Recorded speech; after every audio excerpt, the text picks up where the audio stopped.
칼럼 지식 장사꾼과 공포 마케팅으로 학자의 본분을 잃은 경제학자들, 영국, 프랑스, 독일의 교훈. 안녕하세요. 경제학자의 분석과 정책 제언은 한 나라의 미래를 결정하는 공론 형성에 막대한 영향을 미칩니다.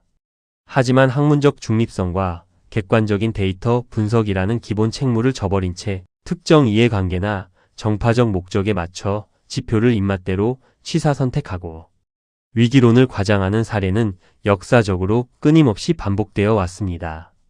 국가의 실질적인 산업 성과나 구조적인 대외 변수는 애써 축소하고 깎아내리면서 일시적인 지표 등락만을 근거로 국가 파탄이나 제조업 붕괴를 단정짓는 행태는 유럽의 주요 선진국에서도 막대한 정책적 실패와 불필요한 사회적 비용을 초래한 바 있습니다. 지식 장사꾼과 공포 마케팅으로 학자의 본분을 잃어버린 대표적인 세 나라, 바로 영국과 프랑스, 독일의 구체적인 사례를 통해 편향된 경제 분석의 실태와 그 위험한 결과를 하나씩 짚어보겠습니다.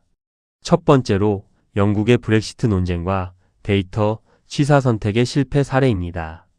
지난 2016년 영국의 유럽연합 탈퇴, 즉 브렉시트 국민투표 당시 자유무역을 위한 경제학자들과 같은 일부 보수 성향의 경제학자 그룹은 왜곡된 주장으로 여론을 선동했습니다. 이들은 영국이 유럽연합을 탈퇴하면 매주 3억 5천만 파운드의 재정이 절감되어 이를 고스란히 국민보건서비스에 투입할 수 있고 대대적인 규제 완화를 통해 영국 경제가 비약적으로 도약할 것이라는 장밋빛 전망을 쏟아냈습니다. 하지만 실증적인 결과는 처참했습니다. 탈퇴 이후 영국 경제는 새로운 통관 장벽이 생기면서 무역이 급격히 위축되었고 심각한 구인난과 노동력 부족, 파운드와 가치 불안정, 그리고 대규모 투자 감소라는 극심한 구조적 침체를 겪었습니다. 복잡한 통상 환경과 글로벌 공급망 단절 리스크를 완전히 무시한 채 단편적인 수치만을 부각한 분석이 국가 거시경제에 장기적이고 치명적인 타격을 입힌 대표적인 사례입니다. 두 번째로 프랑스에서 자본의 방패막이가 된 이른바 레 시앙 가디앙과 공포 마케팅 사례입니다. 프랑스 사회에서는 미디어와 학계에 자주 등장해 겉으로는 지성을 표방하지만 실제로는 기득권의 이해를 대변하며 정책, 개혁을 가로막는 지식인 집단을 가리켜 새로운 감시견들이라는 뜻의 레 시앙 가디앙이라고 부릅니다. 이들의 재정 파탄 담론은 늘 한계에 부딪혔습니다. 정부가 취약계층 지원이나 사회보장 강화 정책을 발표할 때마다 이들은 복합적인 거시 변수를 철저히 배제한 채 프랑스 경제의 즉각적인 파산이라거나 남미형 포퓰리즘의 도래라는 극단적인 수사를 동원해 대중에게 공포를 심어주었습니다. 그러나 이러한 주장은 복지 지출이 지닌 경제의 자동 안정화 기능과 내수 진작 효과를 의도적으로 축소함으로써 국가 정책의 균형을 심각하게 왜곡하는 부작용을 낳았을 뿐입니다. 세 번째로 독일의 법정 최저임금 도입 당시 벌어졌던 과장된 고용 붕괴론 사례입니다. 지난 2015년 독일이 법정 최저임금 제도를 본격적으로 도입하려 했을 때 민간 자본과 고용주 단체의 막대한 재정 지원을 받던 이포 경제연구소 등 주요 싱크탱크의 일부 보수 경제학자들은 강력한 고용 충격을 경고했습니다. 이들은 최저임금이 도입되면 독일 제조업의 종말이 올 것이며 적게는 수십만 명에서 많게는 무려 90만 명에 달하는 대규모 실직 사태가 일어날 것이라며 법안 폐기를 강하게 주장했습니다. 하지만 제도 도입 이후의 실증적인 사후 평가는 전혀 달랐습니다.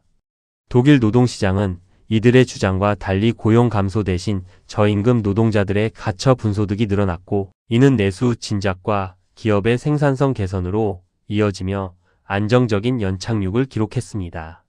사전에 내세웠던 무시무시한 대량 실업론은 정밀한 데이터 분석이 아니라 기득권의 비용 부담을 방어하기 위해 만들어낸 과장된 가설에 불과했음이 명백히 증명되었습니다. 영국과 프랑스, 독일의 사례가 주는 시사점은 명확합니다. 학자가 본연의 객관성을 잃어버리고 특정 정치적 노선이나 자본의 이해에 맞춰 데이터를 자의적으로 해석할 때 국가 전체가 치러야 할 대가는 너무나 가혹합니다. 첫째, 통계의 취사 선택을 반드시 경계해야 합니다. 특정 시점의 단기 지표나 일시적인 충격을 전체 국가, 경제의 구조적 파탄으로 확대, 해석하는 오류를 냉정하게 걸러내야 합니다. 둘째, 글로벌 거시 변수를 종합적으로 고려해야 합니다. 대외 통상 여건과 글로벌 금리, 인구 구조 등 복합적인 요인을 모두 배제한 채 특정 정부의 정책만을 유일한 경제 위기의 원인으로 지목하는 단선적인 주장을 가려내야 합니다. 셋째, 실증 데이터 중심의 엄밀한 판단이 이루어져야 합니다. 화려한 경제학적 수사나 대학 교수라는 직함을 앞세운 권위에 의존하지 않고 공인된 국가, 통계와 객관적인 실증 연구를 바탕으로 정책의 실효성과 리스크를 냉정하게 검증하는 성숙한 공론 구조가 정착되어야 합니다. 화려한 말 속에 숨겨진 공포 마케팅을 걷어내고 객관적인 사실을 직시할 때 비로소 민생을 살리고 국가 시스템을 지키는 올바른 길을 찾을 수 있습니다. 오늘 이야기가 흥미로우셨다면 구독과 좋아요, 알림 설정까지 부탁드립니다. 감사합니다.